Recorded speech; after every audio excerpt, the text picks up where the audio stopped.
And what's up, folks? Welcome to another Monday night live Q&A. Ask any questions, drone related or whatever you want to ask, actually. I have the rest of the team here in the back. We have Jason all the way in the back that's filtering through all the questions. We have Ethan behind the camera doing all the mixing. We have Bo and Ben that are actually working tonight. They're not going to be the peanut gallery. Maybe they are. Oh, no, they are. Yeah, okay. Yeah. Yeah, it's been a crazy week last week. I don't know if I want to talk about it, but I think we talked about it in the Friday night thing. But we're looking to purchase a building right now, so it has been kind of crazy all day with scheduling inspections and doing all that good stuff. So I've been spending my time doing a lot of research. So. But we'll have more information on that, hopefully some pictures and maybe some behind the scene at one stage if everything goes through as expected. So it's been a while we've been looking, and I think, finally found something that fits our needs. So I'm pumped. So let's see, who do we have in the chat? Teabag, we have Island Creek Drone Photography, Phil, Flight Media, Thorough Inspired, always here every week. We have Richard Hooker. We have Glenn Bates, Afterres Media, Macro Acquire, Jillian from the community. We have Jay Tao, Birmingham Flag Store, Digital Dubuque, Drone Lake Guy with the cookies, as always. Jason Johnston. Hey, by the way, we haven't had cookies in a while. We had like 3 boxes of cookies within less than a week, a couple weeks ago, and then bam, dry spell. So, yeah, well, you know how it works, but you didn't. Josh Haney. We have Robert, Andy Carlson, Waypoint New England, Corey the video guy. Wow, a lot of you people out here, which is awesome. Thank you for chiming in. So let's get started with the questions, because I think we're going to have a record number today. We have, what is the best online platform to learn from? I think the answer is easy. Pilot Institute. I don't know if that was the question, but that's the answer. We have somebody asking, are you doing a collaboration with Philly Drone Life? I don't think so. I don't know if that's a rumor, if you're trying to be funny, but no, that is not going to happen. Teabag is saying, is the DJI Air 2S a viable option for entry-level mapping? The Air 2S, I mean, any drone and every drone can do mapping. The difficulty is going to be to find a drone that can have the software to control the drone to do a grid. And I'm having a brain fart, but I don't think the Air 2S, oh no, the Air 2S I think has the ability to actually load up the mapping software. So yeah, I think that might be one of the last drone that can be used to do that. To get started, probably a great platform until you become more serious. And if that works for you, then you can do more. Glenn, let me see. I'm trying to see why my thing is not fully, it's not showing me all the questions here. Okay, let's see if we can do that. Glenn says, hi from Maine. Has the RC remote ID transmitted on the Mini 4 Pro Plus? The remote ID is transmitted from the drone itself, not from the controller. I hope that answers the question. Macro Acquire says, to fly a drone recreational, what is the age limit on controlling any drone? There's really no age limit to fly a drone. So yeah, to fly recreationally, there's no age upper limit or lower limit as far as I know. What is the rule on flying near or over trains? That's a question we get quite a bit. So you're allowed to fly over trains, but keep in mind it's a moving vehicle. If there are people inside, then you cannot fly over the people inside the moving vehicle. You also typically cannot take off and land from land that is owned by the train company, BNSF or whoever it is. So don't take off and land from their property, but there's really no limitation. If it's a freight train, don't fly over the first car, whatever it's called. But yeah, the engine. But yeah, no, there's really no limitation. Now, with that being said, be careful. Don't go fly like so close that the conductors can see you. You know, just be respectful. I don't know why. I'm going to move this over. I can't read all the questions. Sorry. Robert says, I went to the drone zone to re-register my drone, and in doing so, they gave me a new number. Is this normal? No, you should be able to renew the old one. You should be able to renew the old drone number that you had. So I don't know why it gave you a new number, but you should be able to go back and find that registration and then renew it. Maybe it was too early and you couldn't renew it yet, but yeah, you should be able to do that.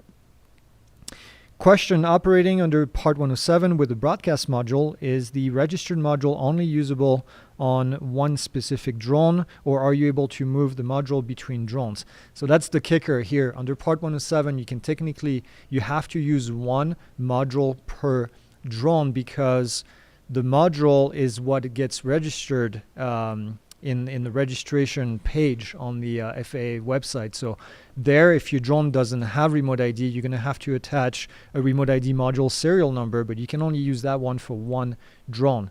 Under recreational rules, because there's only one registration number, then it's different. But here, because you're attaching that module to that specific registration, one module can only be attached to one registration number. So under Part 107, you would need a module. Now, you could technically go in a drone zone, edit the registration, remove it, and then put it to another drone. But from what I've been told, it's going to cost you $5 each time, which doesn't make sense. But it is what it is, unfortunately. Except for Fly Guys, do you know of other reputable contract companies to find drone work? No, I don't really want to mention anybody else, because I don't believe that any of these companies do a big service to drone pilots. I think they undercut the prices and use drone pilots to do a lot of that work and really underpay people. So I usually don't mention any of their names, but they're pretty easy to find out there. Engineer Drone Services, what's up? We have great presentation last Friday. Ethan mentioned conditioning batteries so they do not crash. I get it, but can you explain the process for others? Yeah, I mean, conditioning your batteries, making sure that they're not super cold or super warm when you put them on the drone. Super cold, you would put them, typically what I do, if I have a jacket, I put the battery inside of the jacket to keep them at like body temperature, but don't take something that's like outside in really cold temperatures and then put it directly into the drone. That doesn't work. Or if you do that, then hover for a little bit to get kind of warmed up. And then as far as very cold batteries, very hot batteries, cool them off a little bit, maybe inside the car before you put them onto the drone. Does that? More about it's a module that takes the battery all the way down to 0 and all the way back up. As far as charging you were talking about. It conditions the battery so that it lasts longer. Yeah, so you're draining your batteries all the way down to nothing and then doing a full cycle. And I don't think DJI offers those things. They're usually from third parties. Yeah, and then also the battery tech has changed over time, so make sure that you read whatever battery you're using, and the best way to do that. On older batteries, it was something good to do, but on newer batteries, you don't necessarily have to do that. It has to do with the battery memory effect, so read up on that. Have you heard that DJI came out with the Mini 4K? I heard some rumors, but I have not seen anything concrete. Is it out? Is it out? Yeah. Oh, okay. There's several videos on YouTube apparently. I don't think it's official as per DJI, so probably some people that have. Is it on the DJI website? I haven't heard or seen any announcements. I've heard people talking about it in somebody that I met, but huh? Mm-mm. So I don't know. Maybe it is out officially, but I know it's supposed to be coming, but I haven't really seen any announcement officially from DJI. So yeah. Fire Chief says, I was checking the CBO on the FAA web, and looks like they wanted yearly subscription and pertain to more of unmanned airplanes. Yeah, you probably looked at the AMA, which unfortunately has been pushing people to subscribe and pay fees to use their CBO guidelines, which is against what the FAA wants them to do, but whatever. I'm going to make this clear. You do not have to pay fees to use CBO guidelines of any of the CBOs out there. Now, if you like what they do, please become a member and help them, but you don't have to do it. You don't have to pay to get access to those. Now, in the AMA's case, you may have to pay to go and use their facilities, which is okay. I'm okay with that. But you use the guidelines on their website, that should be free. Is there any way to fly a DJI drone and have the screen on your phone in vertical? No. The app only works horizontal. You probably don't want to have it vertical anyway. I don't know what the purpose of that would be, but no. The app only works in landscape.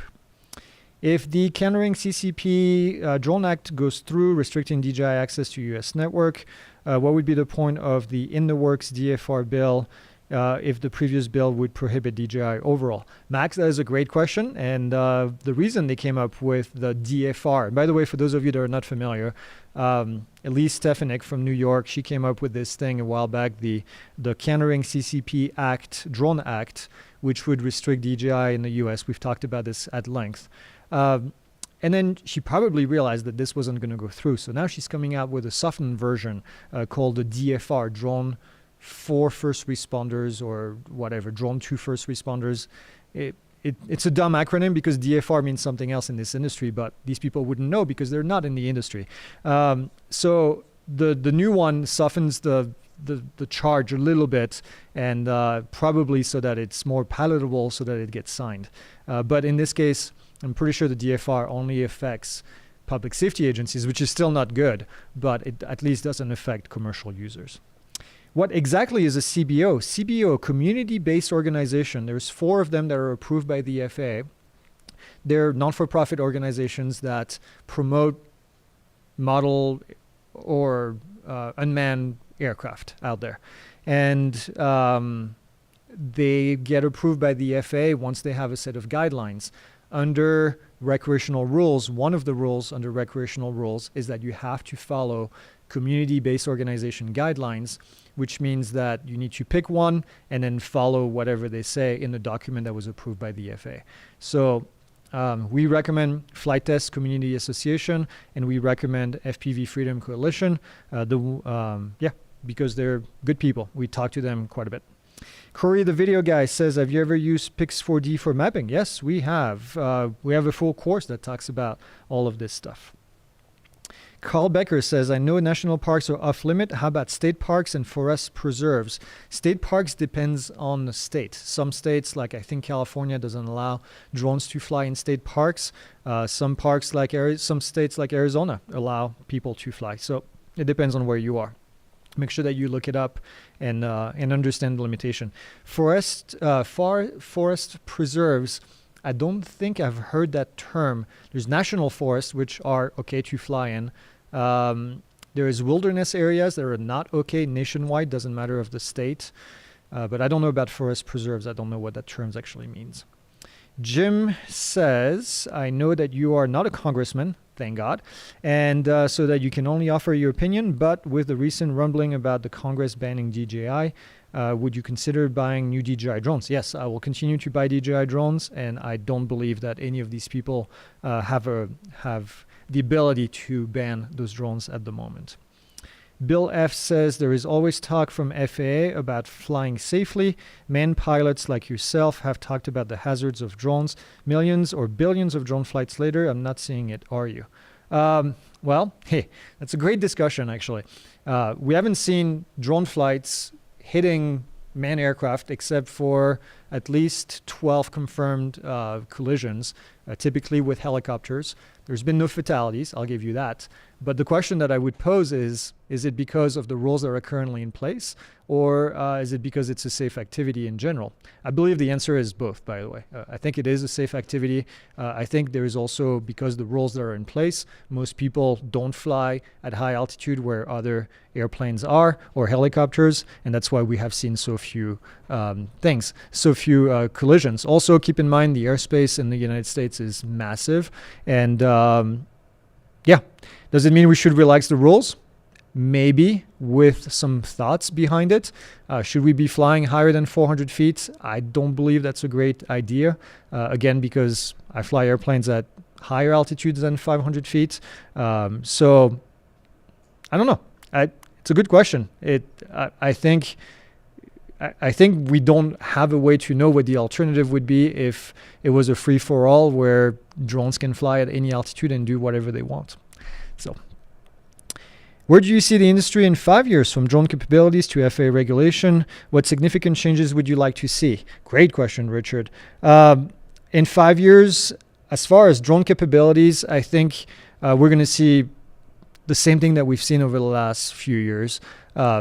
Batteries that are more powerful, more sensors, I think, on the drones, maybe a better zoom lens, and then larger sensors. I think the trend has been, we went from a micro four thirds sensor being like something you could see on the Inspire 2 to being on the Mavic 3. So I believe in the future we'll have full frame sensors on the Mavic X, whatever you want to call it. And I think we'll have larger sensors than that on the Inspire line of drones if they continue to make it. We're only at Inspire 3 right now, and it's been years and years and years between the 2 and the 3. So as far as regulation, I do believe the FAA is going to make changes to beyond visual line of sight with a proposed notice of proposed rulemaking coming out soon. I also believe that the FAA is going to make flying over people easier than it is right now. That's coming soon. And then what would I like to see? That's a great question. What would I like to see? I'd like to see definitely beyond visual line of sight, but I also would caution to making it a free-for-all because it needs to be done the right way because of what I just talked about, because helicopters still fly below 400 feet, and we need to keep that in mind. So I'm okay. I do want to see better regulation that's not as crazy. Quite frankly, what I would like to see is something where we talk about risk-based analysis rather than talking about mission-based analysis. What I mean by that is recreational flights and non-recreational flights, I think, are a terrible way to delineate the difference between licensing in the United States.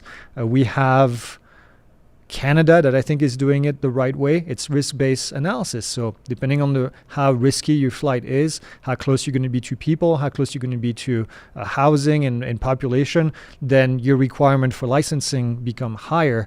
They don't talk about recreational versus non-recreational.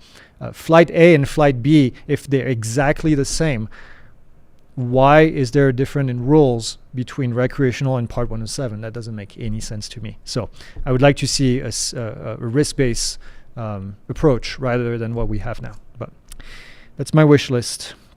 You know what they say, wish in one hand.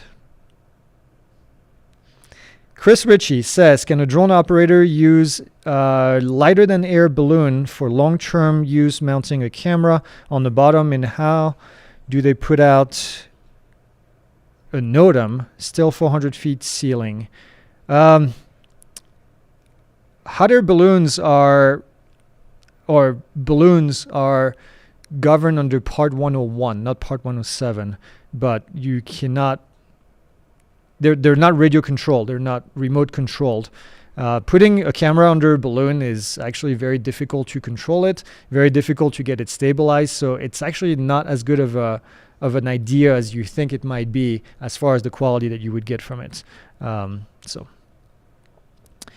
Been confused with registration for recreation and Part 107. If I'm using the same drone for rec and also 107, do I have two registration stickers on the drone, a registration sticker and a 107 sticker? So what I'm going to say is it's confusing because it is confusing. If you only have one drone, and you registered it under recreational rules, and now you want to fly under Part 107, you don't need to re-register the drone under Part 107. Why? Because the registration that you initially got for recreational purposes is a Part 47 registration. And that Part 47 registration is a Part 47 registration. If you look at Part 47, it doesn't really talk about 107 registration versus recreational registration. The only difference is if you get more than one drone. As soon as you have more than one drone, then you need 2 different numbers on the Part 107 side, which means that now each drone has to be registered individually. So you're going to do that under Part 107. But if you only have one drone, that drone is registered with the FAA. That's all that matters. It can be used for recreational or Part 107. Not many people know this. I don't talk about this very often because it is extremely confusing. So quite often we just tell people go re-register under Part 107 because it's the cleanest thing to do. If you have 2 numbers, the FAA say only put the Part 107 number on there. But really, if you only have one drone, one registration only. Okay. How do I find my local CBO? There's no really such thing as a local CBO. CBO is a nationwide thing. So there's 4 of them. There is Flight Test Community Association. There is FPV Freedom Coalition. There is STEM-C Plus. And then there is the AMA. So that's the 4 approved CBOs at the moment. And they don't have to be local. They have to provide you with safety guidelines. And that's really it. Can DJI government or provider prevent or shut down your DJI drone if ban becomes to law? No, I don't think they have the ability to do that. So what they would do, again, this is a far stretch, but what they would do is use the FCC in order to ban those drones. But if you bought a drone already, they would prevent selling future drones, basically. If you bought a drone already, good luck for them trying to prevent you from flying. Any LiDAR, and by the way, the FAA has other things to worry about, and the FCC would have other things to worry about than going after Joe Blow that is flying a illegal DJI drone out there. Any LiDAR units coming out for the Mavic 3 Enterprise? There are already LiDAR units for the Mavic 3 Enterprise. Go on the website for DJI. They are available. Tooltime says, when flying my DJI drone from my boat, is there a way to automatically update my return to home location? There's a way in the controller to set your RTH to, on most DJI drones, to set your RTH location back to the controller. So if you're moving, then it's going to continuously update and try to go back to where the controller is located. How to land the Mini 4 Pro on a moving ship. Ooh, that's a good one. Have large landing area without obstruction, but as the ship is moving, I'm a bit nervous to land on the ship. The best thing to do here is to hand catch it. It comes back, you hand catch it, because as you try to come down and land, the ship is going to keep moving, but your drone is based on GPS, so it's not going to be a good combo. So just hand catch it, learn to hand catch it. Especially the Mini 4 is not too difficult to hand catch. If you own your own real estate company and use your drone for property videos, does it fall under Part 107? Yep, anything that is not recreational purposes falls under Part 107. If you have a real estate company and you use your drone for the business, it's definitely Part 107. In the Pixel webcast with Randall Warness, the term blue technology and green technology we use, what does that mean? Ooh, that's a good topic. Okay.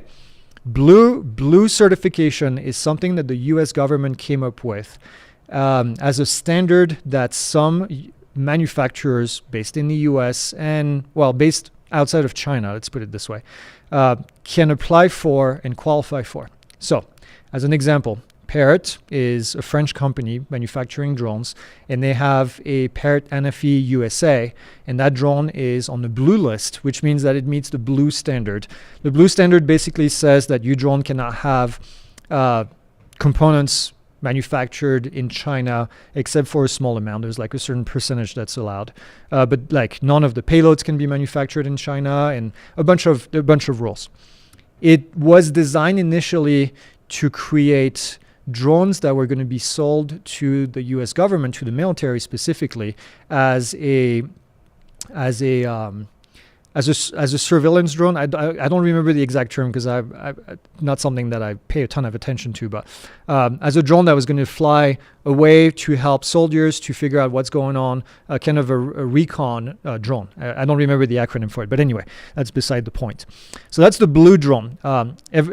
5 companies, I think, initially got approved for the blue certification, and then they came up with a second batch, Blue 2.0, of another set of companies that were approved with drones that are blue. What has happened is that a lot of states saw this as the holy grail, except it's not, because these drones were designed for a specific purpose, recon, and that they pushed local regulation to have public safety agencies buy these drones that are blue as a requirement when they prevented them from buying DJI drones. So as a result, public safety agencies are now stuck having to buy this DJI thing. So AUVSI, the nifty, hungry money people that they are, decided that they were going to create a standard that was going to be easier for people to get, except it's not. But they created this green for a good reason, green because the dollar bill is green. And these US manufacturers can apply for the green certification after paying a hefty fee to get this third-party certification from AUVSI, which is not a government agency, but pretend they are because they think that this is going to be approved in future regulation. At the moment, green is not something that public safety agencies in Florida, for example, can use because it's not recognized by any of the regulation. Obviously, they're spending a ton of money with lobbyists to try to push for green to become part of the regulation, and also to push DJI out of the market because, well, it helps them to, get the dollars. So yeah, that's the difference between blue and green. Blue is a US technology that has been approved by the government that meets specific standards. Green is, well, whatever, something else. Rick Vendor says, how high is it legal to fly a drone within Class C airspace? Oh, good question. I'm asking because I saw someone using a drone as a camera on a tripod, if flying in one spot no more than 4 feet high. Well, you can fly in Class Charlie airspace, Class C, by looking at the Lance map. And that Lance map is going to give you a grid. Grid has numbers. Those numbers are the altitude at which you can fly with pre-approval from the FAA. So if you have a grid and it says 200 feet, you can fly up to 200 feet in that zone by submitting a lance request, which is free and only takes a few seconds. So in this case, if that person was even 4 feet high, technically you're in the airspace and flying the drone, then you would need to get approval to fly in there. I know it sounds absurd, 4 feet high, but yeah, it is. If you want the legal answer, that's what the legal answer is. I purchased a Avada 2 and don't feel excited to fly my camera drone Air 3 like I used to. Is that common? Yeah, that means you caught the FPV bug. The Avada is definitely fun to fly, but with that being said, I think the Avada has a specific purpose. It's not a drone that's going to do everything. So maybe you don't have a need for a drone like the Air 3 that just flies and kind of flies flat, right, without the roll in the image. But yeah, it just means that you get excited about flying FPV. How often have you experienced an icing condition that forced you to change your flight plan? I'm guessing you're talking about flying an actual airplane. Not very often, because when you fly near icing conditions, you are very careful about checking those conditions and not getting into icing conditions. Flying into known icing condition is actually a term, is not allowed by the FAA, and not something that you want to do. Icing is something to be taken very seriously. It will kill you if you don't mess with it. So I have not had any condition, neither do I want to have any conditions. With that being said, a lot of my flight time has been in Florida, where icing conditions are extremely rare. Even here up in Arizona, I try to either not fly not fly when we have icing condition. We live at 5,000 feet. In the winter, icing levels get down to 8,000 or 9,000 feet. So and with a lot of terrain around us that's way higher than 8,000 or 9,000 feet, it's not a good idea. In my area in Illinois, forest preserves are pieces of land that are owned by the county or the state that cannot be developed. Protected nature line. Oh, that's cool. In that case, I would say check the local regulation to see if they allow you to fly drones there. Not sure. Do you need Part 107 if flying indoors, only for real estate? No, you do not. The FAA only controls airspace that is outside, not under a covered roof. With that being said, I always give the caveat because it's important. Is your insurance company, the the insurance company that insures your drone is going to want to know if you do things inside that go against Part 107. If you don't have a Part 107 and you're flying a drone inside, your insurance company is not going to cover that flight, which means that your client is likely going to be asking for proof of insurance. If you tell them, yeah, I have insurance, but it doesn't cover that 107, that flight with the drone, if you hit something with the drone and create damage, your insurance company may not cover any of the damages. Keep that in mind. I see heavy D flying. He's the Cybertrax guy. Oh. We were talking about with Kyle. Oh, okay.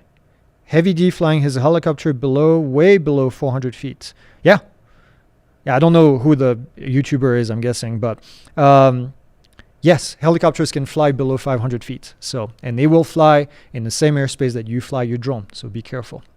Does the fear of flying a drone ever go away as the first-time drone owner? Yes, it does. I remember my first couple of flights. You go over, especially here, we have a lot of mountains and terrain. You go over the terrain and all of a sudden you're like, oh no, it's flying, But yeah, that goes away. What about flying over water? Flying over water, does that go away? Are you still afraid of flying over water? Yeah. Yeah? I don't know. I've never been afraid of flying over water. Yeah. But I get nervous watching people flying over water. I think PI should find partners socially with a Part 137 group. Drones are quickly replacing aircraft. Yes, we are working on that. So more on that. Are you still providing free registration stickers? Yes, we are. pilotinstitute.com/free. We have, I'm going to put this on do not disturb. Sorry. I keep getting notifications. What does one do when they come across illegal drone activity? No 107, no operator certificate, offering services out to the general public. If you believe that they're a danger, then I would report them to the local FSDO, that's the Flight Standard District Office, and let them deal with it. Now, with that being said, make sure that you know for a fact that they're not certificated. I saw a YouTube channel doing reviews on the new DJI Mini 4K released this morning. No one has a remote ID module on it, and it does not have standard remote ID built in. How are they doing this legally? They're not.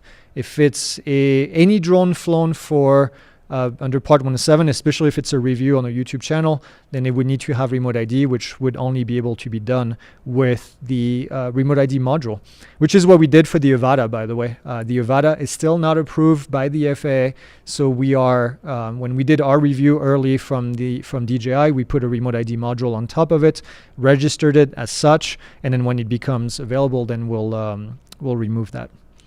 Have you heard anything about a Part 108 in the future? Yeah, the term Part 108 came from a Drone Advisory Committee meeting report that was published with the FAA, that was published to the FAA, recommended to the FAA.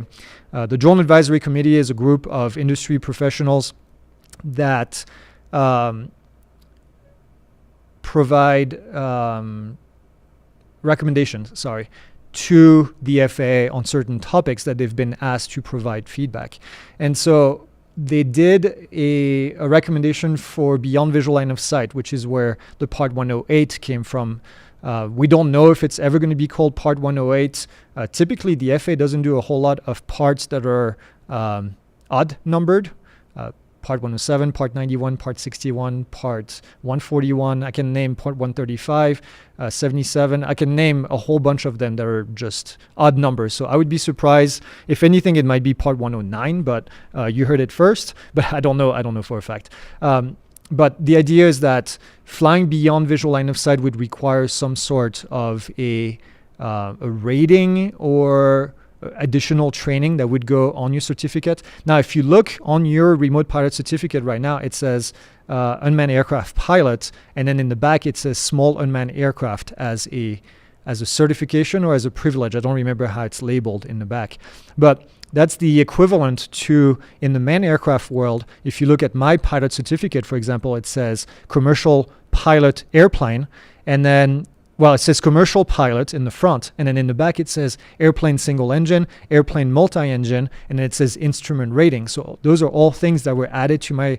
commercial pilot certificate. So you have an unmanned aircraft pilot certificate with certifications in the back, and in this case small unmanned aircraft is one of them. I can see in the future them adding a large unmanned aircraft certification. Again, I'm making this up, but a beyond visual line of sight rating or something similar to this. So yeah, that's the idea. I'm an IT professional that wants to fly for the likes of Wings, Amazon, and Zipline. I got my 107. What other certification would help me land my dream job? That's a question for them, actually. I don't know that there's other certifications that you need specifically, but you're going to need experience flying larger drones. That's really what they're interested in. Zipline offers internships. Oh, they have internships? Zipline has internships. In Africa. Yeah, Amazon, I don't know that I would send anyone to the Amazon drone program at the moment because it has been on rocky grounds at best. So I would say Zipline has been doing really good. Wing, they do things, but I don't know that we hear a lot about what they do. But yeah. Your take on insurance provider denying a claim because FPV operator did not have amateur radio technician license. Insurance company penalized you, not the FCC. So some FPV operations may require an FCC license, but I doubt any insurance adjuster would know that rule or know when it's required because it's based on a certain wattage of what you use and the controller that you use. Most people that fly somewhat locally don't fly with that high of a power that they would need to have an FCC license to fly it, or a radio technician license. But again, I'm not sure that the insurance company would be that knowledgeable, but I wouldn't put it past them. But yes, it could be. An insurance company can say no for anything that they realize you broke the rules. So that would be technically one of them. It's an FCC rule, but yes. Cascade Drone Services says, I haven't flown FPV and have no real interest in it, but out of curiosity, isn't it kind of a hassle to have to drag around a VO all the time? Yep. That's definitely one of the requirements for flying FPV, although a lot of people do fly without a visual observer. But yes, it is definitely an additional requirement. Don't drag them around. Yeah, don't drag them around. Ask them nicely. They should be they should be able to walk on their own. That's the best kind of VO. You don't have to drag them around. Yes. The Droney guy says, I met a pilot who breaks the rules. Oops.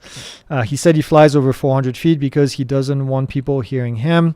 He also flew BV loss in front of me. I tried to educate, but no luck. What should I do? Nothing you can do, man. That's there's really nothing you can do. Now, if they start to fly at very high altitude, where there's other aircraft, I would 100% report them. But otherwise, there's nothing you can do you can lead the horse to the water, right? But that's about it. There's a law in HI, that's Hawaii. Yep. Hawaii, that prohibits aircraft from flying 1,000 feet from whales, yes. However, they then list drones under the list of being able to approach from 300 feet. Clarification. I have not seen the law, but it would make sense. I mean, aircraft are loud. Full-size aircraft are loud. 1,000 feet from the whale, they would definitely be able to hear that. 300 feet probably seems like makes more sense for drones, but I have not seen the actual law. What are the FAA fines like for getting caught flying without Part 107 certificate when 107 is required? I don't know the specific fine because guess what? The FAA never only applies one fine. If you don't have a Part 107 certificate, then they're going to also find that you probably didn't have registration. So that's 2 strikes right here. And then I'm sure if that was the case, then you probably were flying beyond visual line of sight maybe. They're always going to fly. And then there's 113, I think it is, which is maybe not 113. I'm thinking, 91, Part 107, 107 something. I don't remember the number now, 13.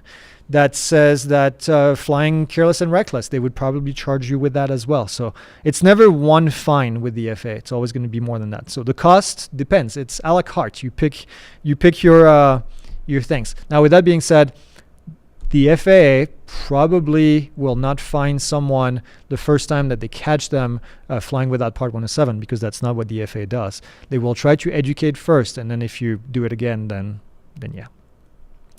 How much does Class 107 cost? How much is a license? So our course is $159, and then the test is $175. So right around 300 and change, $325, $35 to get the whole thing done. Yeah, that's it. And then applying for the certificate doesn't cost anything. Will DJI get banned? I don't think so. Personally, I don't believe so. But may be wrong. Alien Drones, what's up, Keith? Is there a place I can find current and upcoming stadium TFRs? Oh, that's a good question, Keith. So 4Flight has them, but 4Flight is a paid service, and they have them in there. As far as drones, no. We have been talking with Aloft a lot about this, and the difficulty is this. Here's the problem, and I'm glad you brought this up, Keith, is stadium TFRs are issued with a NOTAM, a Notice to Air Mission. And the NOTAM basically states that in the country, in the United States, every time that there is an event from the NFL, the MLB, the NASCAR, and then there is another one, Indy Cup, I think, and maybe there's another one in there. Anyway, a bunch of these national leagues. Anytime there is one of these events at a stadium that has 30,000 seat capacity or more capacity, it doesn't mean there's got to be 30,000 butts in there, but the capacity. Then there is a TFR that is 3 miles in radius and goes up to, I think, 1,000 feet. So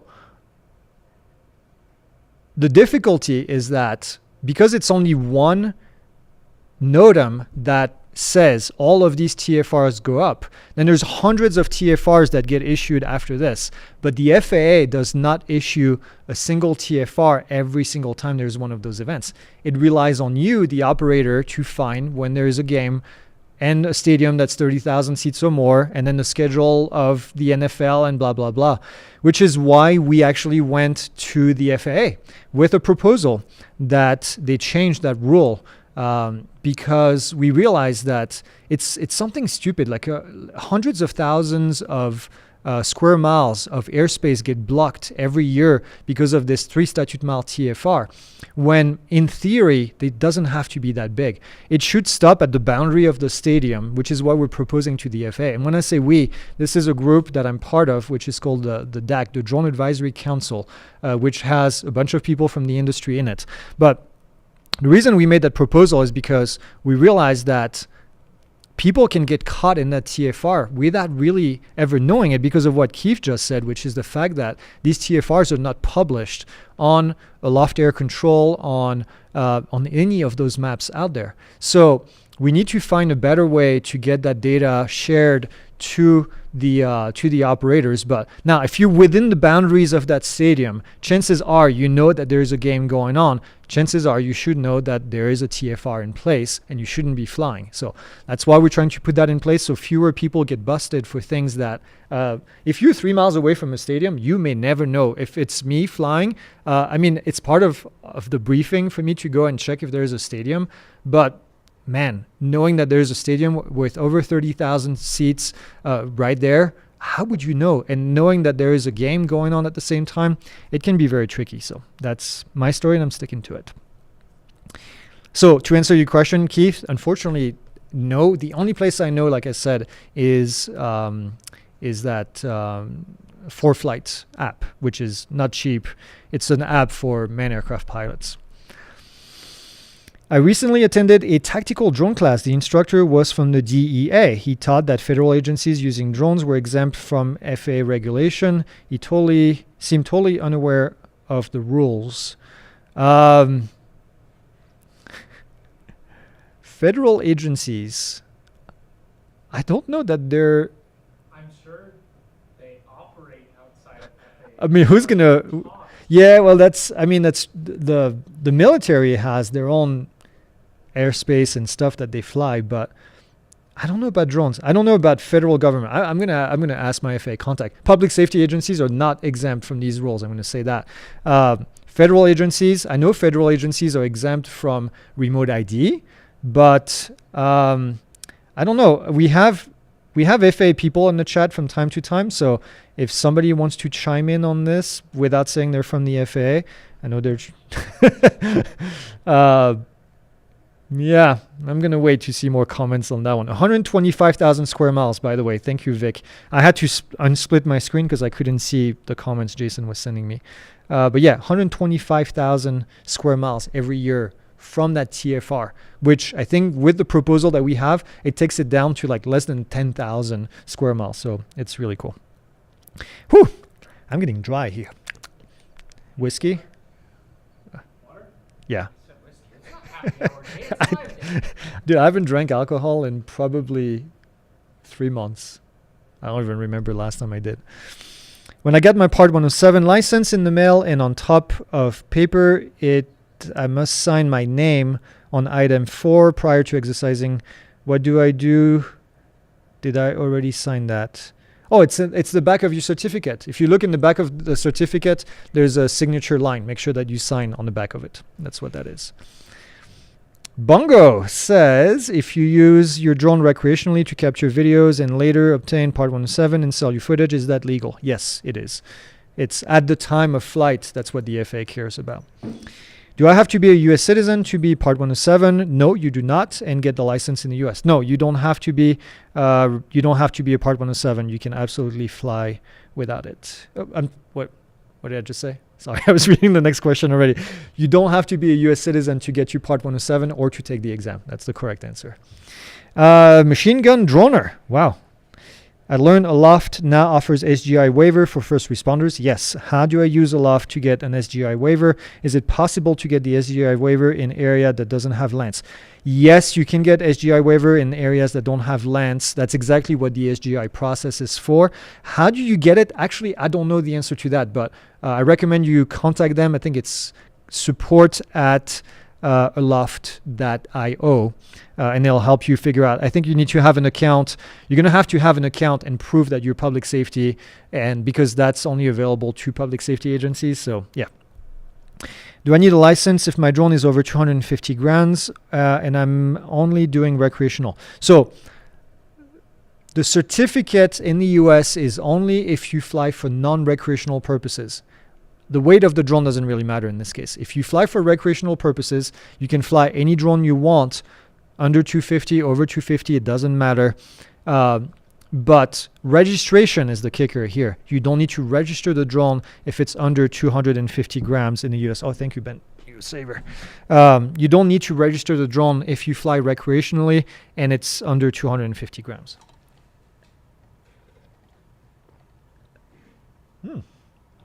Cold water and old tea.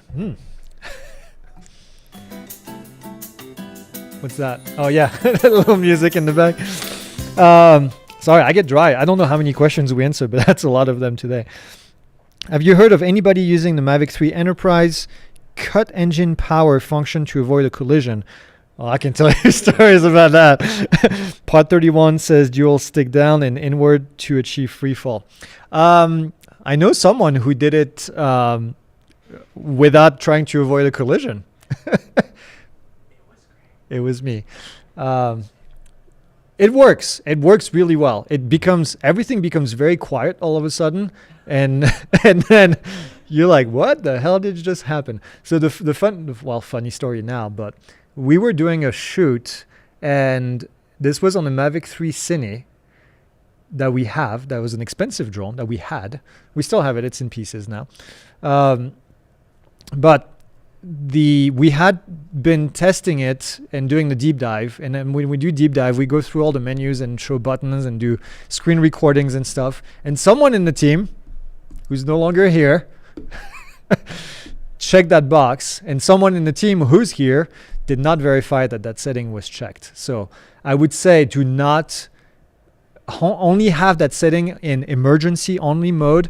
If you have it on as always, it means that anytime you do that, bring the sticks down and inside, it's going to shut down the motors in flight. And what happened with us is I was doing a rotation and I was descending and I was doing a counter rotation on the other side and moving, and I did just that. And you can see it actually in the control stick. We get the flight logs. You can see in the flight logs, I'm basically starting to move my left stick inside and down, and then the right stick, and bam. And then it just shut down the motors and fell from the sky. So keep it in auto, emergency only. What it's going to do is if the drone is loses a motor and goes upside down, that's an emergency. And then at that stage, it's going to shut down the rest of the motors, meaning that it's not going to come down with the propellers spinning. It's still going to crash, but it's not going to come down spinning. So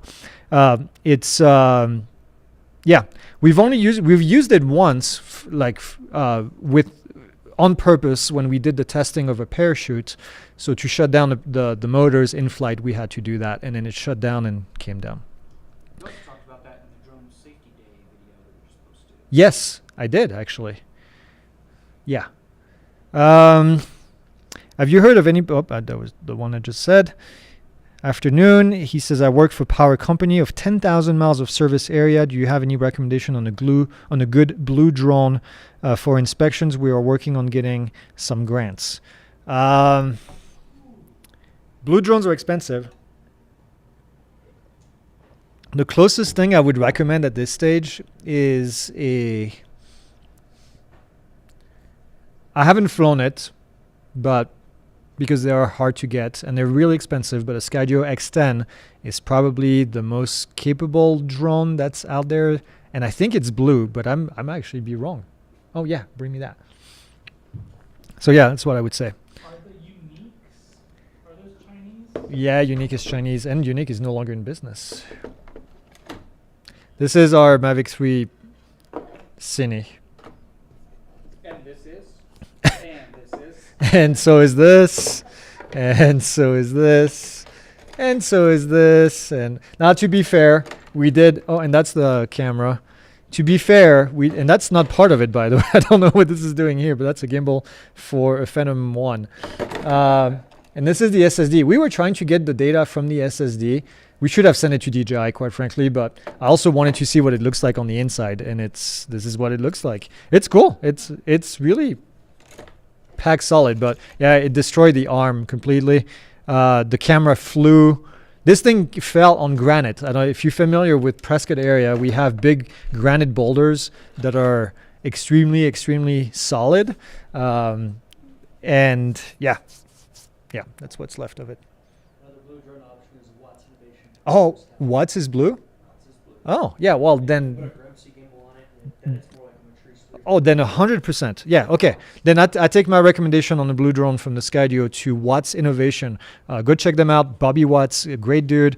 And they make the transport drones for Drone Up that does delivery for Walmart. And they have a great operation. They're great guys. And yeah, it's a larger drone, but you can put a Gramsci gimbal on it, and then you can get, what was I going to say? You can get an actual full-size camera on there. So yeah, for inspection, that's perfect. Thank you, Jason. Do you have a Pixel with Bobby? We do have a Pixel with Bobby, yes. Yes, from a year or so ago. Go check out the Pixel Drone Show, by the way. We have some cool stuff. We just had an interview with No. It's 4 initials, CPSS, Anyway, it's a Canadian, and I apologize for not remembering the name, but it's a Canadian company that does drone parachutes, and they just got approved for means of compliance to fly over people, which means that soon we're going to have DJI drones that are going to be approved to fly over people using their parachutes as a categorized drone. AVSS? AVSS, close to it. It does start with an A. Close. What are the rules for flying over archaeological preserves? There's no FAA rule, so that's going to be all like local regulation. I would say be careful with that, because don't get too close. But if you're flying from a higher altitude, I don't know that it's an issue, but yeah. If my neighbor tells me to stop droning, is it bad to refuse? Well, it depends on how much you like your neighbor first. It, well, yeah, if you're filming through their window and they ask you to stop, it probably should because that's illegal. But that's a tough one. Should you? I guess it depends if you really, it depends on what you're doing. If you're flying at 200 or 300 feet, I would say, here's what I would recommend. And again, it depends on how much you like your neighbor and what relationship you have, but invite them over. Most people, and I think I said that last week, but most people are afraid of drones because they don't understand drones. They don't understand what the camera is actually seeing. When you're at 200 feet or 300 feet, they don't realize that a person is about yay big, the size of an ant, right? So I would say invite them over, show them the controller, and see what concerns they have about you flying your drone. I would try not to hover over their property. I would try to fly over my property by pointing the camera towards your side. I have neighbors. I use my drone in my backyard. I used it several times on projects, but every time I did it quickly, and I did it over my own property, and I did it by pointing the drone towards my side. Okay, so, but I have a fairly good relationship with my neighbors, but still, yeah. Can you change the camera on the Phantom 3? No. None of the Phantom series have interchangeable cameras except this Phantom 1 because it didn't have a camera. So you could put any camera you wanted. Phew. We're getting close to the end, folks. 4 more minutes. Have you heard of a company, Volero, out of Zurich? They created an inspection drone called Volero T. If not, can you check it out for us? I can take a look. We don't cover a whole lot of European companies that make drones because they don't bring them to the US, but I'll take a look. Are all drones by default shut off when they're turned upside down? DJI does that. I don't know about other drones. I think, and I would say Autel as well does that. Can I sell my pictures after a 44809 flight? Would I need ground permits? Selling your pictures, it's all about the intent of the flight. If you went up to take pictures that you were going to sell, then it's a Part 107 flight. If you get good shots of the sunset and then realize, oh man, maybe I can make a few bucks, by printing them, then yeah, intent of the flight. How many drones do you have? Ooh, I have no idea. I think in our drone zone we have like 30 some drones registered. Definitely 30 and 40 drones total we have. Between the drones that we get for testing, the drones that we built, the drones that we have for filming ourselves, the drones, yeah, there is a whole bunch of them. Is there a do-it-yourself project similar to Raspberry Pi ADSB for drones? Yeah, I think there is. Oh, to capture the data? Yes, I'm pretty sure I've seen that. You can create your own remote ID receiver using ADSB Raspberry Pi. So take a look. They should call it ADSberry.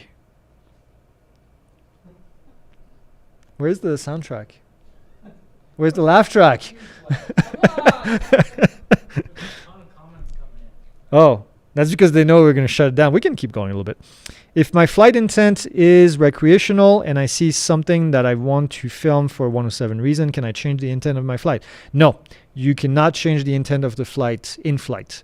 With that being said, if you're Part 107, there's really no reason to fly under recreational rules ever again after that. So I would say do every single one of your flights under Part 107, then you're good to go. I haven't flown my drone yet. How do I get started? Ronald, depending on the drone that you have, 2 things.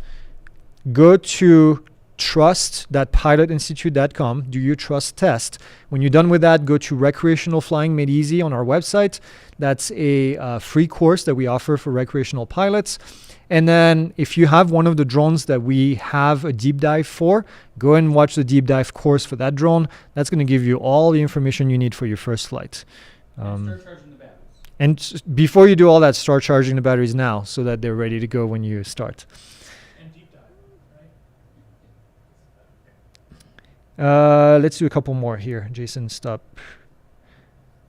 How many drones have you crashed? Only one. Only one. Only that one. I did put a Mini 2 in the tree going backwards, doing a review video when you guys weren't even born, working for us for Pilot Institute. No, I did back into a tree one time. I think it was the Mini 2 because it had a zoom function, and I was going back and zooming at the same time to do a cool zoom effect. And then what else? What are you looking at me like that? The air that you disarmed for the parachute but forgot. Oh yeah. Yeah, that's not that's crashing, but that's more like testing. We did a parachute test one time, and then the parachute did not arm. So when I shut down the motors in flight, the air came down, crashing. To its credit, it only broke the camera arm, like the gimbal. The gimbal mount is the only thing that broke on that. None of the arms broke, and it fell from freaking like 200 feet, I think it was. But yeah, the parachute did not arm, so I don't consider that a crash. But yeah, other than that, no, not a whole lot of crashes. I'm pretty careful usually, and I think the team is pretty careful. I did put the Avada bumped into a tree, I think, as well, but that came back not broken, so yeah. NTSB reporting required when recreational drones collide. No, there's no requirement for NTSB reporting for recreational drones. Is there a reciprocity between Part 107 and Europe equivalent? Nope, there's no equivalency for drones at the moment. The FAA has not done that, neither has any other countries. Did you talk about the new 4K Mini? Yes, we did. We still have to go read information about that because I believe these reviews were either published too early or DJI has not made any wave about that. It's only on Amazon and Best Buy, right? Okay. Well, we'll take a look. It may actually not even be a DJI product for all we know with everything we've seen. Okay. Last question. I'll take that one. What's your go-to drone if you could use only one? I would say the Mavic 3 Pro at this stage. That's got everything in it. If you're on a smaller budget, the Air 3 by any means. If I travel, next time I travel, if I travel overseas, probably take the Air 3 with me. Although most places have a 250 gram thing. When I went to France, I traveled with the Mini 4 because it was just the right size and the right camera. But if I have to backpack, I probably will take the Air 3. If I have more room and not a limited size and payload, then I'm going to take the Mavic 3. You've name dropped the Mavic 4 a few times. I know, and it's not even real. They said Mavic 3 Pro as well. Yeah, Mavic 3 Pro I think is obvious. Yep. Okay. All right, folks. I know there's still questions popping in, but we got to end it. We will see you again not next Monday because we are traveling next Monday to Utah. We're going to take a break next week. We'll be back in 2 weeks. So we'll see you on Friday. If you're in the community, come into the community happy hour at 4 p.m., same time as this, and come and ask you questions. It's a bit more relaxed. We'll have Zach actually as our guest. Zach is our helicopter expert out there. And then otherwise, you have Friday news update as always. And that's it. We'll see you next week.